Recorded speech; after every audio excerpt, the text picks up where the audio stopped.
Ils ne se quittent plus, nos 5 candidats à l'investiture des Républicains, à 10 jours du Congrès qui doit désigner le champion de la droite pour la présidentielle. Michel Barnier, Xavier Bertrand, Éric Ciotti, Philippe Juvin et Valérie Pécresse ont confronté durant 2h30, 3h hier leurs idées sur Europe 1 et CNews sur 3 grands thèmes. La sécurité, l'identité et le pouvoir d'achat. Ils avaient en plus une carte personnelle sur d'autres thèmes, notamment l'école. On va avoir l'occasion de revenir sur leurs propositions. Bonjour Jean-Christophe Gallien. Bonjour Dimitri. Bienvenue sur Europe 1. Vous êtes politologue, conseiller en communication. Et Louis Dragnel, le chef du service politique d'Europe 1. Rebonjour Louis. Rebonjour Dimitri. Louis, alors, il n'y a pas que moi qui le dis, globalement, tout le monde le dit. Ce 3e débat aura été le plus animé à ce stade. Débat qui, il faut quand même le dire, s'adressait non pas à tous les Français, mais aux adhérents LR. C'était ça, il y avait un côté un peu entre-soi à travers ce débat hier soir. Je ne sais pas s'il y avait un côté entre-soi, mais de fait, vous aviez dans un bocal derrière votre télévision, effectivement, 5 candidats les Républicains, et leur objectif, c'est de toucher, de parler, en tout cas pour le moment, aux 148 000 adhérents. Ouais. Viendra ensuite le moment un peu de l'élargissement après la désignation du... Impression générale, oui. Écoutez...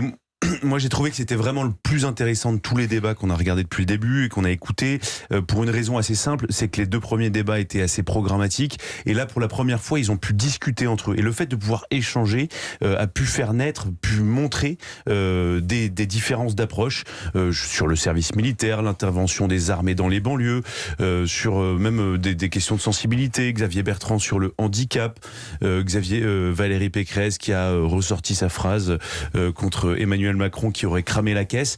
Donc voilà, je trouve que honnêtement c'était vraiment un débat intéressant, et je crois réellement que même des gens qui ne sont pas adhérents les Républicains ont pu trouver ça intéressant. Vous aviez en face de vous en tout cas possiblement un candidat et un peut-être possible futur président de la République. Jean-Christophe Gallien, tout à l'heure Marlène Schiappa à ce micro, évidemment elle tacle, mais elle dit voilà, moi j'ai vu hier 5 nuances d'Éric Zemmour, soulignant la droitisation, l'extrême droitisation d'une certaine manière des propositions portées par les candidats LR. Partagez-vous ce ressenti de la ministre? Alors une droitisation... Peut-être. Qu'est-ce que ça veut dire droitisation?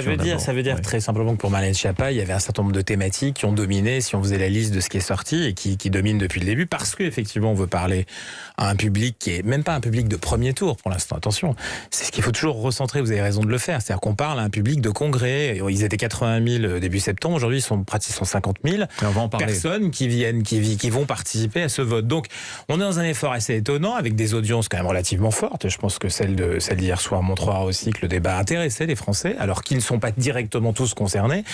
Et surtout, ces candidats, au mois de septembre, finalement, ils s'intéressaient à quoi? À une prise de position, je dirais, dans un espace politique, peut-être éventuellement à la création d'une vraie plateforme législative, mais en aucun cas, ils avaient l'espoir d'accéder au deuxième tour, plus exactement, de l'élection présidentielle. Et puis, c'est passé... C'est une résurrection de la droite, là, oui, c'est un événement. Alors, là où Marlène Schiappa a un peu raison, c'est que c'est un raid politique venu d'ailleurs, celui d'Éric Zemmour, qui a profondément fait exploser l'équilibre de ce premier tour de l'élection présidentielle.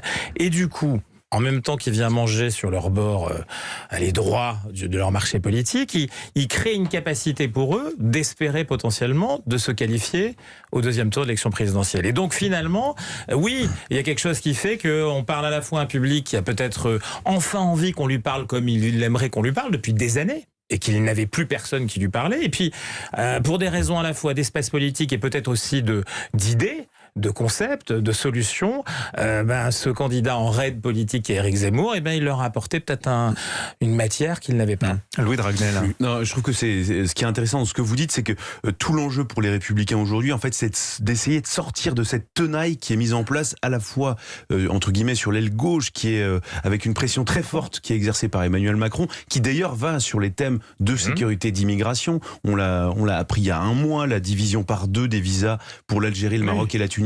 Et puis de l'autre côté, effectivement, Éric Zemmour qui compresse également l'électorat Les Républicains, qui sème le doute, avec notamment un Éric Ciotti qui dit qu'il serait prêt à voter, qu'il votera même pour Éric Zemmour si le candidat de la droite n'est pas qualifié au deuxième tour. Je saisis la balle au bon. Pensez-vous qu'il y a un accord secret entre Éric Ciotti et Éric Zemmour?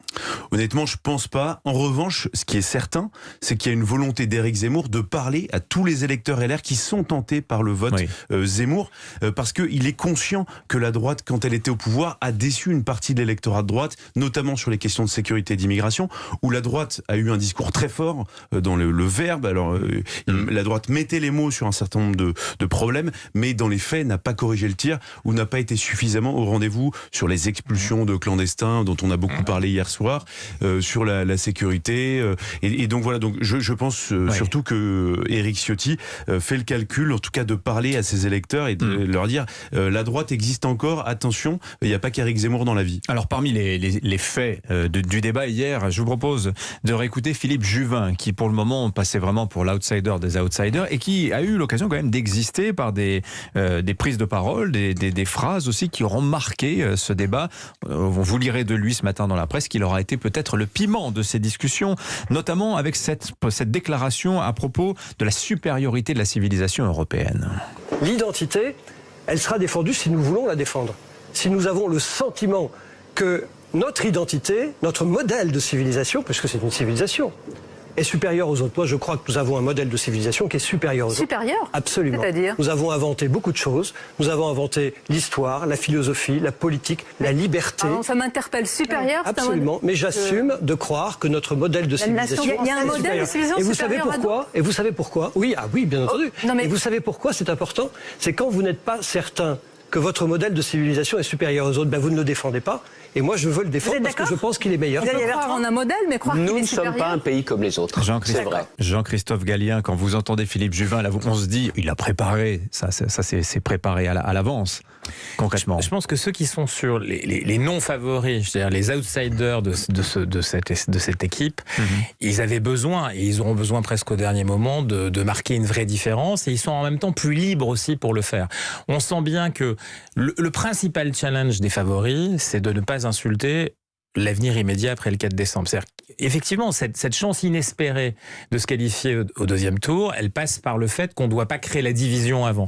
Et donc, le paradoxe du fait qu'il y a eu, encore une fois, une capacité d'être beaucoup plus performant politiquement qu'ils ne le pensaient, fait que les favoris, ils se marquent un peu, ils appartiennent à la même famille, les mots forts, enfin, Louis le commentait hier soir, c'est des éléments qui sont quand même, on est dans une famille, dans un groupe, on a toujours sans cesse. Alors, ceux qui sont au bord extérieur, on parlait de Ciotti, qui a une carte beaucoup plus tranquille à jouer, notamment parce que sur les sujets sur lesquels il est le plus fort. Et puis, Monsieur Juvin... En tout cas, il est authentique. Voilà, Ciotti, exactement. Monsieur Juvin, qui là, pour le coup, a tenté d'essayer hier soir de rentrer dans la lumière, ce qui était difficile pour lui jusqu'à présent, dans un contexte à la fois de liberté et d'obligation de performance. Et bien, effectivement, il vient poser des marqueurs qui sont un peu différents. Alors là, on peut le caricaturer. Je pense qu'il est allé trop rapidement sur un sujet où je pense qu'il ne parlait pas d'ailleurs que de la France, mais plutôt de quelque chose d'une géographie plus large. L'Occident, oui. Exactement. Et effectivement, du coup, mais en même temps, il tire les autres sur un terrain où finalement, il n'a pas été très contesté. Oui, alors il y a plein de détails, je trouve, des conversations qui sont assez révélatrices de ce qu'est la droite aujourd'hui, la droite, les Républicains. Et alors, il y a cette inquiétude qui est exprimée par certains, le risque qui est exprimé par Éric Ciotti notamment, d'une miniaturisation de la droite. Et vous avez, Louis de Ragnel, commencé à en parler tout à l'heure en évoquant cette fameuse tenaille dans laquelle se trouvait l'air entre d'un côté un pôle Marine Le Pen, Éric Zemmour et de l'autre Emmanuel Macron. Je vous propose que l'on prolonge la conversation, le grand débrief de ce troisième débat des LR hier soir dans le Zoom Info sur Europe 1. Nous revenons dans un instant.